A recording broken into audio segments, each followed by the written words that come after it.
Yes, my friends, again I say welcome to another edition of John's Sports Corner. And again, I'm going to say, John, that there is a strong following out there as John's Sports Corner is picking up. And it's on various platforms like LinkedIn, Facebook, Alignable, and it goes out by our mass email broadcast every week to thousands of our persons or people who are connected to us by email messages and WhatsApp. So again, I say, I thank our listeners and our followers for tuning in. And this week, if you remember clearly, John, yesterday was Christmas, right? Mm-hmm.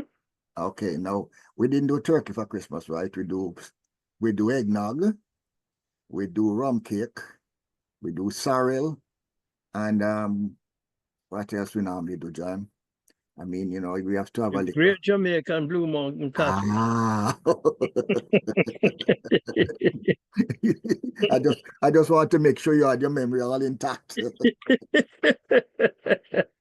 Yes, sir. So I guess yes, so John, it's our last sports corner for 2024. So I'm sure listeners, are happy to see us still willing and ready to go into 2025. So let me say, John, again, welcome. Thank you for all the research you do to keep our community up to date and to record the history of sports as it is taking place in our community on John's Sports Corner. Again, I say Merry Christmas, John, and I still have to say it, Happy New Year. Thank you so much, Trevor. And certainly today is, in some places, they call it Boxing Day. Oh, yes. Boxing Day. So welcome to the Boxing Day show here on the SosoBone platform, SosoBone media platform. And good afternoon, folks.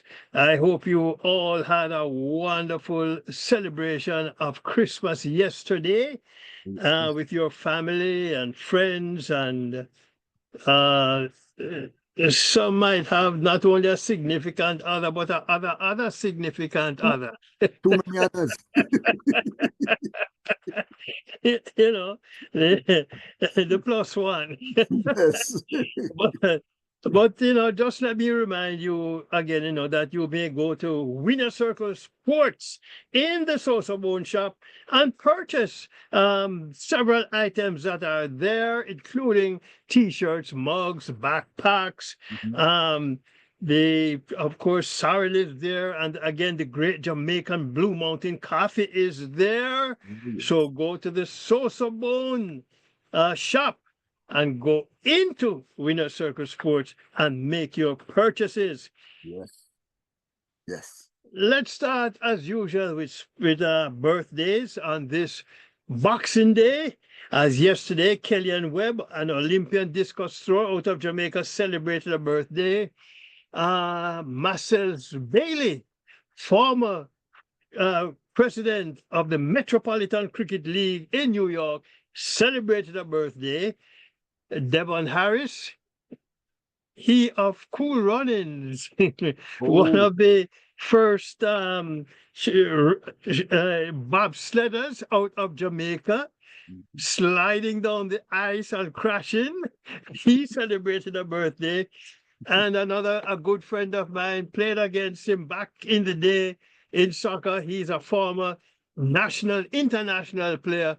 Paul Thomas celebrated a birthday. And today, Johan Blake, the second fastest man in the world, celebrates a birthday. So too Shimron Hetmeyer, Guyana and West Indies cricketer, and former Guyana and West Indies cricketer Rohan Kanhai celebrates a birthday tomorrow. The darling of Jamaica's track and field, the Queen, celebrates a birthday. Shelley Ann Fraser Price celebrates. So to a former Olympian out of Jamaica, Merlene Fraser celebrates a birthday. Then on Sunday, Khadijah Williams, a Sunshine Girl, that's in netball, she celebrates a birthday.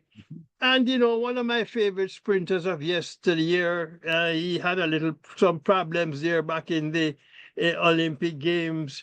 But he's 1988, but still one of my favorite sprinters. Ben Johnson celebrates a birthday on Monday. Oh, yes. Oh, yes. Oh, yes. Also, a former female boxing champion, Layla Ali, the daughter of the great Muhammad Ali. She celebrates her birthday.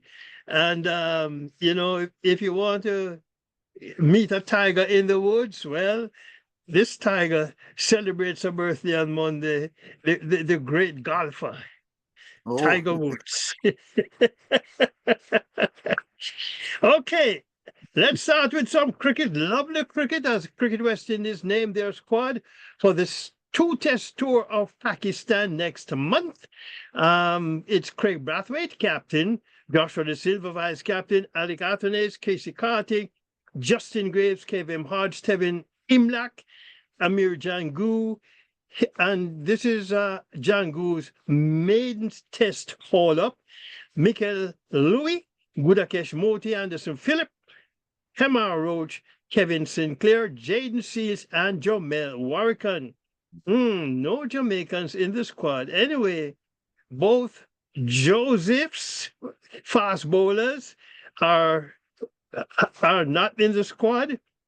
They'll miss the tour. Azar, due to, they say, other engagements, while Shamar Joseph continues rehabbing an injury.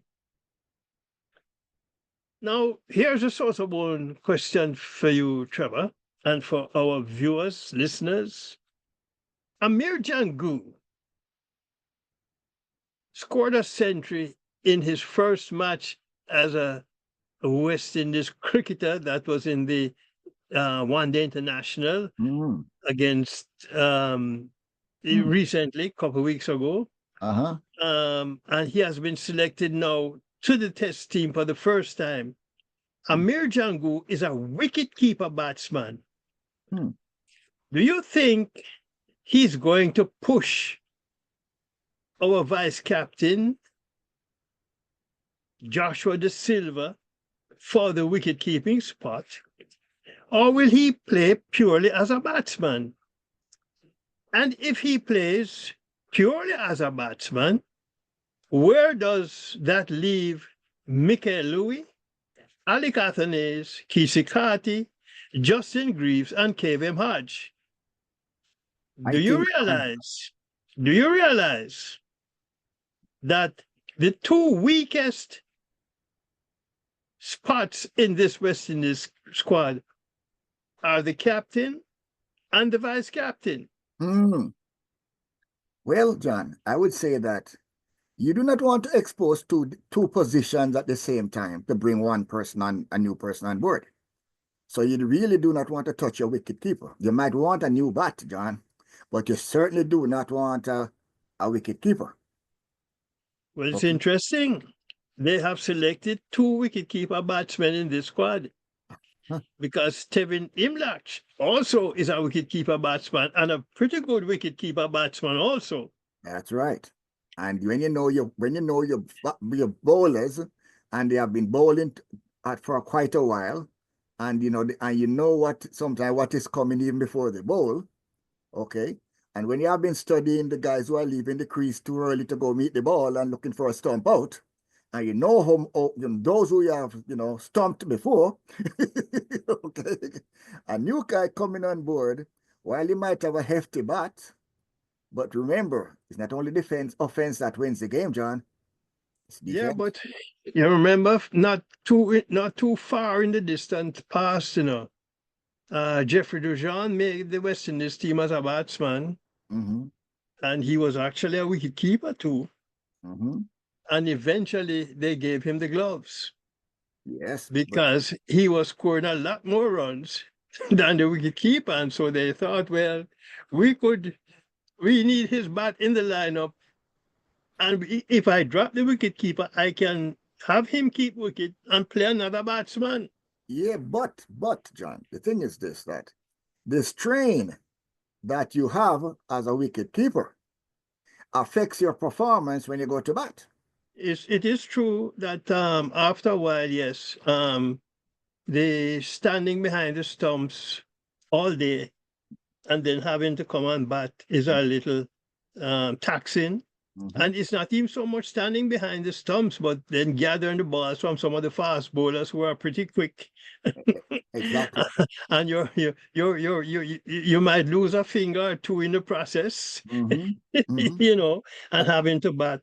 But As well as setting your fielders a slip and slip and mid on and those places based on the bowler who is also pitching the ball. Okay. yeah, but as I said, the two weakest spots in the team are the captain who opens the innings Mm-hmm. and the vice captain who is our wicket keeper. Now, and if you sit the captain and the vice captain, or well, if you sit the captain, then who captains? But and he has had a poor run of score so far, and one wonders why he is still in the team as captain. Okay. Well, I would say this, John, that it will put more pressure on them to concentrate and to perform, and competition is good for any team. Hmm.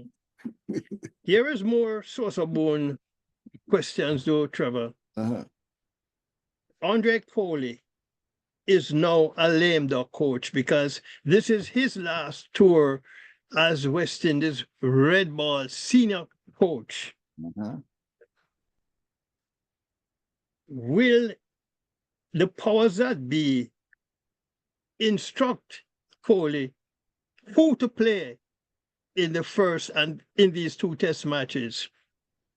And if they do, will he follow the instructions, or will he just say, well, to hell with you, I am in charge and I'm going to play who I think should play? Well, my opinion on John is this. Right now, he know what he has already done. He is in a transition phase right now, and he's more interested in what he's gonna do after he retires. Hmm. so, You know? so he certainly do not want to go into retirement with them having bad feelings about him. Okay. Well, you never know. He probably could have something else already lined up. So what the hell? I mean, You what know? I'm saying is one game now does not really gonna make his career. Yes, his career is Right. already rock solid, set as it Yeah. is. And even if he does not go to the stumps, John, I go to bat, it will not affect his career one bit. And Andre Coley does have all the qualifications required to be a senior coach for any country, Yes. So we'll see where he lands eventually. But the West Indies have not played a test match in Pakistan in 18 years, and Mm, they leave for Pakistan on January 2nd. okay. Cricket West Indies have also selected a women's under 19 team for the historic ICC under 20 T20 World Cup in Malaysia, Mm, January 18th to February 2nd. And the team is Samara Ramnath, captain, Asabik Hollander, vice captain, Abigail Bryce, Kinika Kassar, Jazara Claxton, Danella Crease, Nigel Kumba Bashrin, Dean Emery Gilbert, Trisha Hardat, Brianna Haricharan, Amrita Ramthahal, Selena Ross, Kristen Sutherland, and Aliyah Weeks. The head coach is Robert Samuels. The women have drawn India and Sri Lanka in their group. And you know, it's as I said, it's the inaugural tour for the women, Trevor. and hopefully our ladies, we have high hopes on our ladies, because these are the ladies who will eventually, at least some of them, advance into the senior women's West Indies team. Well, And John, ahead for the women, they will be playing World Cup cricket at some point in the very near future. So, it's good exposure now for our young ladies. well, John, it's like Dale said last week when he was with us with Len, that so many of our past performers on the pitch, I've never seen their name in a book. And Yeah.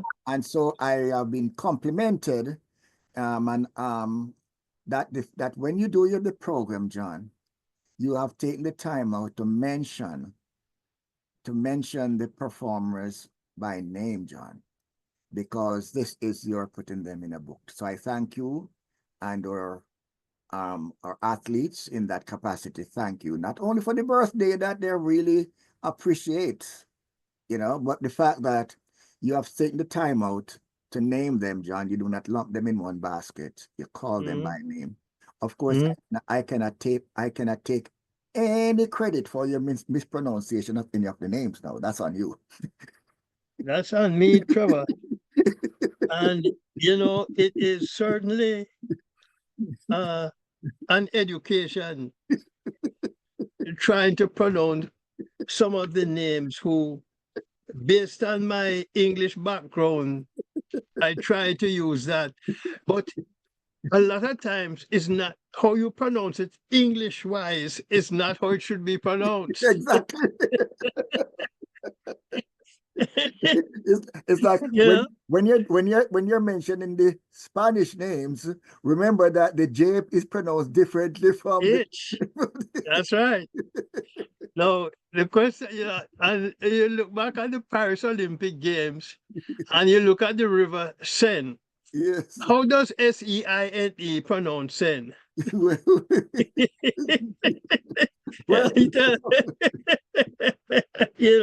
but that's the way of the world, and it's really an education for me doing sports across the globe and learning the pronunciations of athletes or people. I mean, look at the Ukraine heavyweight boxing champion last week. Usyk, Uysk, I think is how you pronounce, how it's spelled. And it's Usyk. Well, so you learn, to adapt. We have the problem with the Z when you go to the Chinese names, of course. Well, and last week when somebody said to me, "So you and one Melbourne do the program?" I said, "No." I tell you something. My cousin in Panama is one. I have a cousin in Panama. His name is Juan. One brother in Jamaica, one in Panama. They both named their sons Juan and John. Yeah. But, Trevor, last week we mentioned that West Indies white ball head coach Darren Sammy is to take over as the head coach of all senior West Indies teams starting April 1st. And as I said to you just a few minutes ago, that Andre Coley is a lame dog coach. Yes. But John, before we move on, you need to explain to our viewers what the term white ball, what it covers versus. Well, white ball is the shorter versions of the game. The one-day internationals, they use a white ball. Okay. The 2020s and the T10, they use white balls.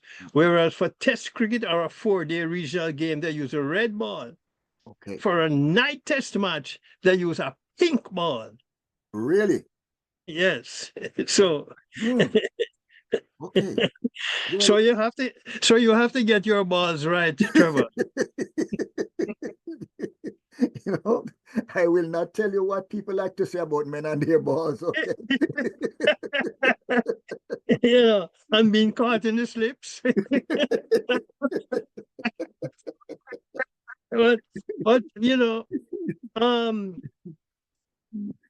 the former legendary Great West Indies fast bowler, Sir Andy Roberts, he doesn't think the coaching change will meet with any immediate success.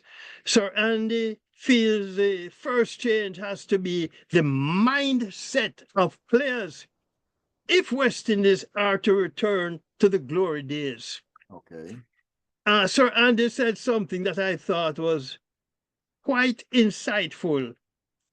And he mentioned that players need to be rethinking their game because you cannot allow coaches to be thinking for you, Aha. which seems, he says, to be the norm in West Indies cricket today. And John, that takes us back to Len Chambers and mind power. Dale. Dale. Yeah. Yes. No, that was Len, John, with mind power, wasn't it? Dale is the one who really. Michael Chambers with mind power. Mike. Oh, Yes. yeah. Well, Mike and Dale yes, really are into the mind power. And that was one of the things that he stressed when we had when he was first on the program. Very true. And the fact that he has a mind power training program, and of course he also you should have been reading that mind power book. I don't know if you've got to chapter 12 as yet, but I promised the Cricket Hall of Famer chief executive that I'm reading the book slowly so I can digest the lines. but I do say, John, that normally when you have a coaching change, they expect results from the new coach. Yeah. And therefore some of the seasoned players, have to be a little bit more concerned about performing, not based on their track record, but on the fact that a new era has dawned. Mm-hmm. Okay, and this new coach is starting with game number 1, looking for victory number 1. Okay, and the track record of what happened before does not carry over to him. Okay, so he's looking for them to buy into the process that he's going to put in place. Yeah, that's very true. Yes. And we keep talking about the mind power for folks who might be, what is this mind power? Well, here is the book. Okay. Okay. And it is on Amazon, right? To be very honest, Trevor, I don't know. I'll have to check with Mike Chambers to see if it's on Amazon or how to get the book. I'll ask him actually, so I can mention it on the program. Yes.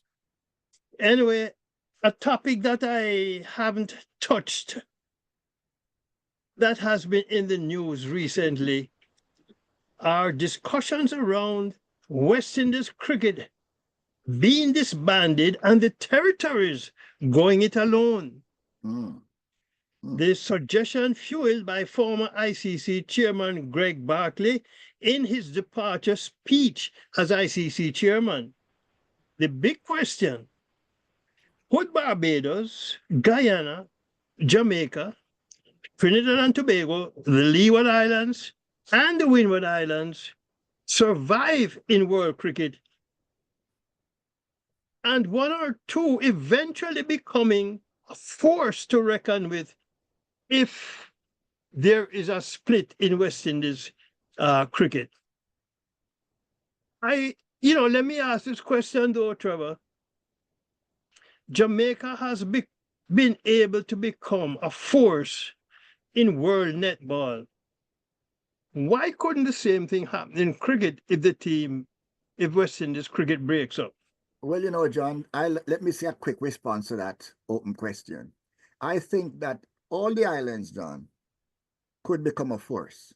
I think the fact that we have 27 or 28 different territories, that produces most of their cricket from the English speaking territories. It has kept a lot of good cricketers, John, from being included to play at the highest level, because you're limited in how many persons you can put on, on the squad. We're just talking about the fact that you have two great wicket keepers right now, and a third one might be blooming. Okay, as a good batsman, but he's also a wicket keeper. And whether or not you can give them enough, as we say, pitch time, okay, at the high level, more than rotating them, John, just to keep them on the team, on the pitch. So we see where smaller countries like St. Lucia being able to represent themselves as created stars. And we don't have to worry about Barbados when it comes to cricket and what they have done in the past, John, or Trinidad, or even Guyana, okay? Because we still talk about some of those Warriland, Kalitarian, and Rohan, and Kanai, and Rowe, and Dijon. We talk about these guys, and yet most of them have to end up in the UK, in Australia, or in other dominant cricket territories, just so that they can get the proper air time that they should. Playing time, that is, at the highest level.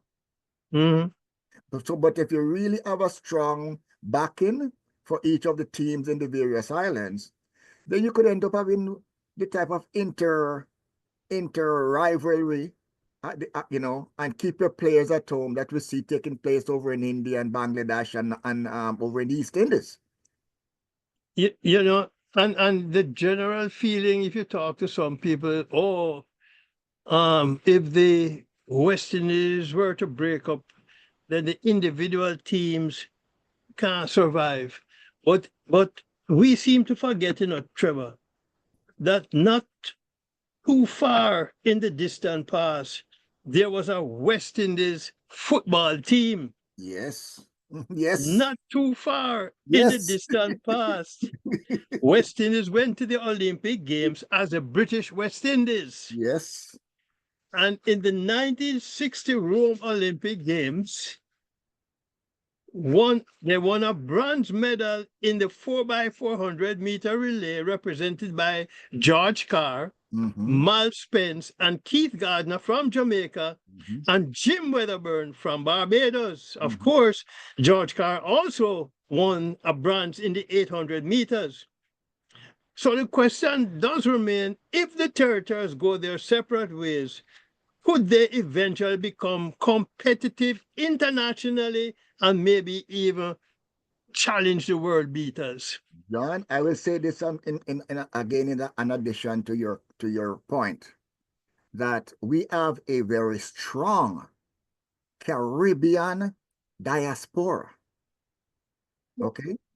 And cricket has not blossomed in the diaspora because we do not have the national branding from the islands in the diaspora. Okay? We don't have that. So our ability to have Jamaica competing against Trinidad in the diaspora, where we can bring out the Trinidad diaspora and the Jamaican diaspora to support their nation, and the same thing for Barbados and for all the various territories that we know comprises the English-speaking diaspora. It has not gotten a chance to develop, but we do know that when one of the islands and they're playing CONCACAF soccer, for example, when those islands are playing, John, their people turns up, as you say, because now we have individual branding for the islands. And it's going to generate more in the grassroots, John, towards the sport, because there is more opening, John, and it's more nationalized. Okay? Yep. Anyway, Trevor, after being wiped out by India women in Game 1 of their 3-game one-day international series, West Indies women performed a little better with the bat in Game 2, but came up short by 115 runs. Yeah. India women 358 for 5 from 50 overs. Harleen Dial 115, Pratika Rawal 76, Sriti Mandhana 53, Jemima Rodriguez 52, Karishma Ramharak was the most economical bowler, giving up 46 runs in her 10 overs, but went wicketless.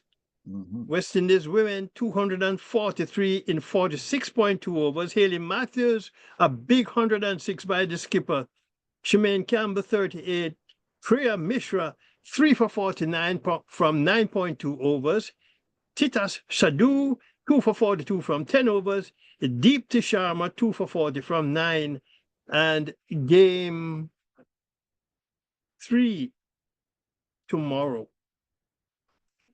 The final game of the 3-game one-day international series between West Indies women and India women. As far as cricket rankings go for the year 2024, as the year ends, on the West Indies men's side, they are ranked 8th in Test cricket, 10th in one-day internationals, and 4th in 2020. On the women's side, West Indies women ranked 7th in one-day international cricket and 6th in 2020s. So they have a better ranking than the men. Well, the men will pick up.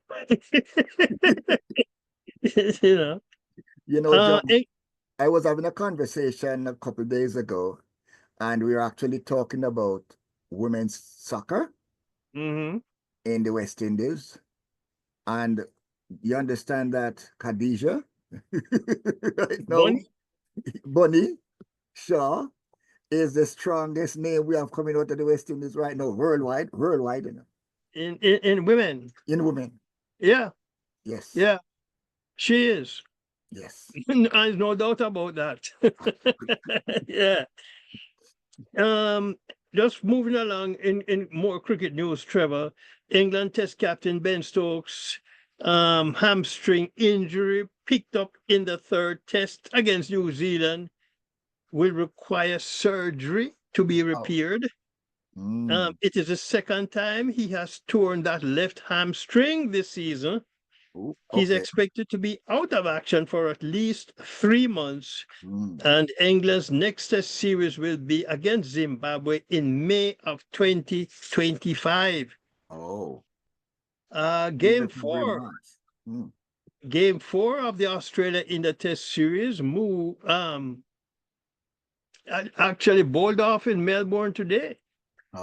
The series level at 1 apiece after 3 games. The 3rd Test actually ended in a draw, but stumps on day 1 of the 4th Test in Melbourne. Australia 311 for 6. Marnus Labuschagne got 72. Steve Smith 68 not out. 18-year-old Sam Contest, making his debut for Australia, opened the batting and scored 68. Ushman Khawaja got 57. Jasprit Bumrah 3 for 75. The 5-Test series is tied again at 1 apiece with the third Test drawn. Fast bowler Mohammad Shami of India will not be available for the remaining 2 Test matches against Australia. The Board of Control for Cricket in India has decided that his recovery from a knee injury needs more time. South Africa, Pakistan Centurion 1st Test. At stumps, Pakistan 211, Cameron Gulan 54, then Pete Patterson 5 for 61, Corbin Bosch 4 for 63.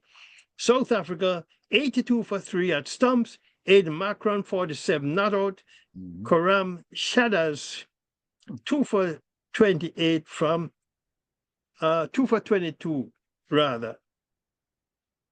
Meanwhile, at stumps, in the Zimbabwe-Afghanistan 1st Test in Bulawayo, Zimbabwe 363 for 4.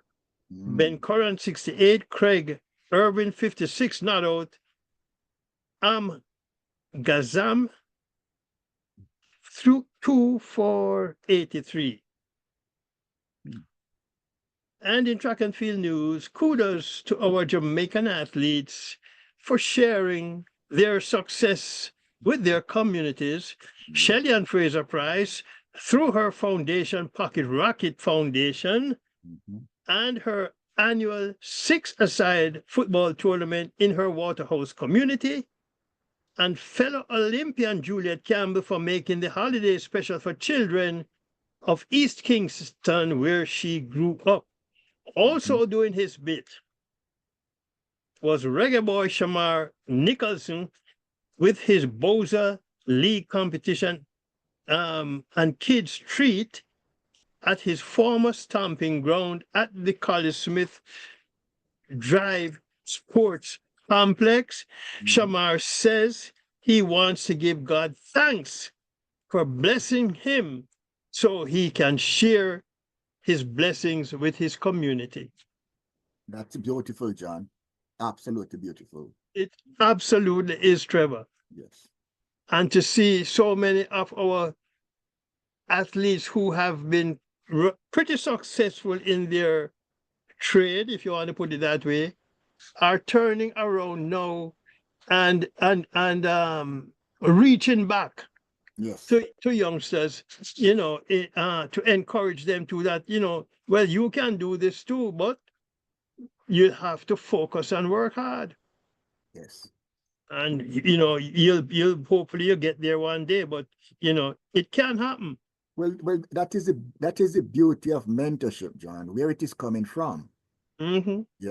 Because sometimes we see where our children, for lack of better examples, are drawn to the things that we classify as not appropriate, illegal, or in some capacity, because some of these people who are conducting some of those illegal activities are giving back more to the community than those who are legal. So you start calling them Prezi, Mr. President.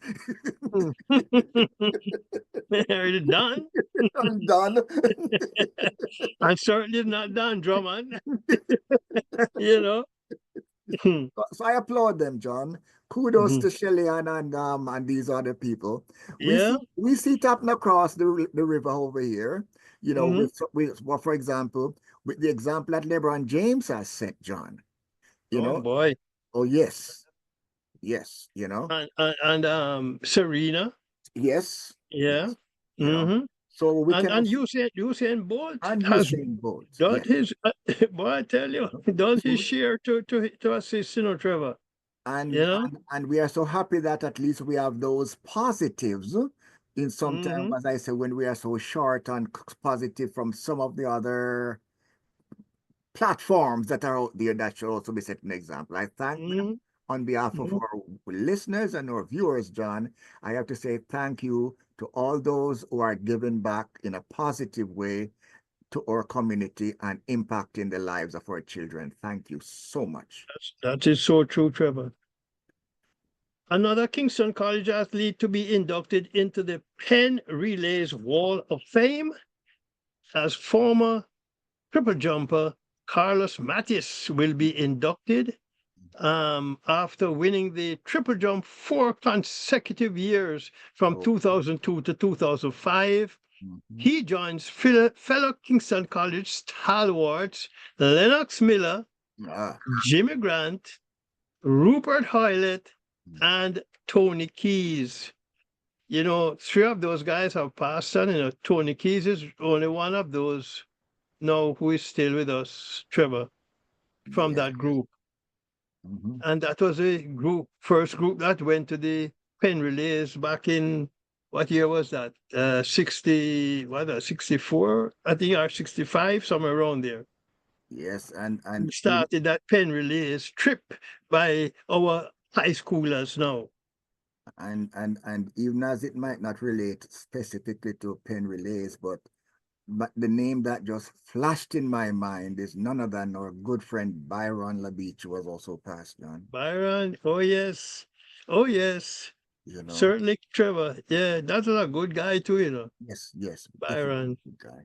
Mhm. Definitely a good guy. Moving along to football now, as Jamaica under-17 Reggae Boys have been invited to Mexico Torneo, Torneo del Sol tournament hosted by North American Nations Football Tournament.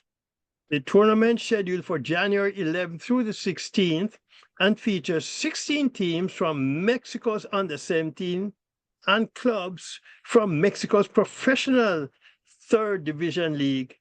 Also, teams from Trinidad and Tobago, Guatemala, and Panama to be added. The Torneo del Sol will not only expose the young reggae boys to international competition, also offer an opportunity to sharpen skills and measure their progress as they prepare for the CONCACAF World Cup qualifiers set for February 2025. The young reggae boys are coached by former reggae boy Altimont Butler. Meanwhile, Kingston College's winning Manning Cup coach, Vasarenas, he is the assistant coach now for the under-17s. He believes the young Jamaicans are good enough to qualify for the FIFA Under-17 World Cup scheduled for November 5th through the 27th, 2025 in Qatar. Mhm.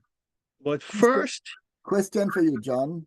Since you bring up certain categories there, who picks up the expenses, John, for the participation of these teams that we are speaking about?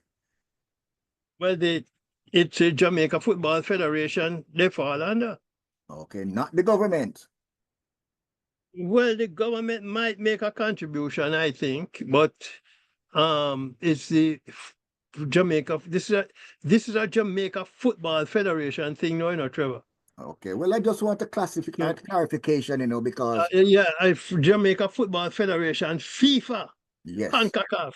All right. I asked for the clarification, John, because sometimes we have said it in regards to our athletes and even to the women's reggae girls, that sometimes they are gonna go as far as the sponsorship and as far as the resources allows them to, John. Right. Okay. And even coming out to the Paris Olympics, some of the complaints that we had were that kids were accustomed to being prepped, motivated by their coaches prior to their performance, the warming up and the massaging that they're accustomed to. That being absent at the Paris Olympics impacted some of their performance, John. That is also underneath the grass out there. And in that case, Trevor, I just think that came under the bad planning by the J3s Okay. or lack of foresight. Yes. I don't want to say bad planning. Let's say lack of foresight. And so it impacted the team members of the team. Yes. I mean, we talk about the fact that the Germans, John, you mentioned that in the program, that we have had some of our top athletes being sent to Germany for treatment, right? Because they seem to have a handle on, remedying some of the illnesses that our athletes undergo. But at the same time, we might hear just some highly classified names, John, being sent to those top rehabilitation centers. Okay? And you ask the question, so what happened to the others downstream who, in the process of competing for our country, they suffer injuries, and what should have been, we say relieved in 3 weeks takes 3 months. Okay, so this program has to be very transparent because they're listening, John. Or young athletes are hearing about who gets to go to Germany for treatment while they're sitting there with Band-Aid on their knees. Yes. Just finishing up that, Trevor, with the under 17s, they, of course, in the qualifiers, they need to get past El Salvador, Cayman Islands, and St. Lucia in Group H of the CONCACAF under 17 qualifiers in Guatemala in February. In fact, Jamaica will open their bid on February 10th against St. Lucia.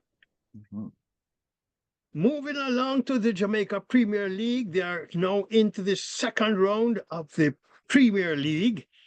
And over the weekend, Mount Pleasant 1-0 over Portmore, Tivoli 2-0 over Malines United, Racing and Waterhouse in a 1-1 stalemate, Cavalier over Humble Iron 3-1, Montego Bay United 2-0 over Vere United, Arnott Gardens 1-0 over Dunby Holden, and Chapelton Maroons 1-0 over Harbourview. The games this weekend, Mount Pleasant, no,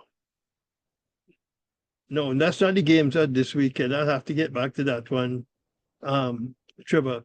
But the leading goal scorer so far in the Jamaica Premier League is Kimoni Bailey of Mount Pleasant and Warner Dwayne Brown of Arnott Gardens with 8 goals each, and Jalmaro Calvin 7 goals are the leading goal scorers. Jumping over to English Premiership, Aston Villa 2-1 over Manchester City, Nottingham 2-0 over Brentford, Newcastle 4-0 over Ipswich Town, West Ham and Brighton in a 1-1 stalemate, Arsenal 5-1 over Crystal Palace, Arsenal Bukayo Saka picked up a hamstring injury in that game and is expected to be on the shelf for a few weeks. Everton and Chelsea in a 0-0 stalemate. Same thing with Fulham and Southampton 0-0. Wolverhampton Wanderers 3-0 over Leicester City. Bournemouth 3-0 over Manchester United. Liverpool, this was a scoring frenzy, 6-3 over Tottenham Hotspurs. Mohamed Salah had 2 goals and 2 assists and became the first player in Premier League history to have double digits in goals and assists before Christmas. Wow. He's also the first player to reach double-digit goals and assists in 4 consecutive seasons. One more record for Mr. Salah. This is the 6th season he has achieved the double-double, surpassing Wayne Rooney, who had double-doubles with goals and assists with 5. Well, as we mentioned earlier, today is Boxing Day. And on Boxing Day, some big games in the English Premiership. Manchester City and Everton in a 1-1 stalemate. Bournemouth and Crystal Palace in a 0-0 stalemate. Fulham 2-1 over Chelsea. Newcastle 3-0 over Aston Villa. Nottingham Forest 1-0 over Tottenham Hotspur. West Ham 1-0 over Southampton. Wolverhampton Wanderers 2-0 over Manchester United. That coach Amarin is not helping them so far. Lose again. And Liverpool in the late game, 3-1 over Leicester City. And so Liverpool sits quite comfortably at the top of the table as the year 2024 draws to a close. Meanwhile, Ivan Juric has been handed an 18-month contract to try and lift English Premiership team Southampton off the bottom of the table and hopefully out of the demotion zone. The Trinidad and Tobago Cricket Umpires Council is on the hunt for bringing new blood into the umpires pool in order to attract members of the public to the umpiring fraternity. The council plans to introduce a 3-month umpires training course in January 2025 at various venues throughout Trinidad and Tobago. The course will consist of both theory and practical elements, and at the end of the course, participants will write the Level 1 exam scheduled for April 6, 2025. And we close this afternoon with some football as Jamaica under-20 Reggae Girls defeated the Trinidad and Tobago Red Angels 2-1 to be crowned champions of the Jewels of the Caribbean under-20 tournament that was hosted by Trinidad and Tobago. Alyssa Stevenson and Tiny Seaton scored for Jamaica, while Oriel Martin tallied for the young Trinis. Jamaica's Destiny Powell was voted official tournament MVP.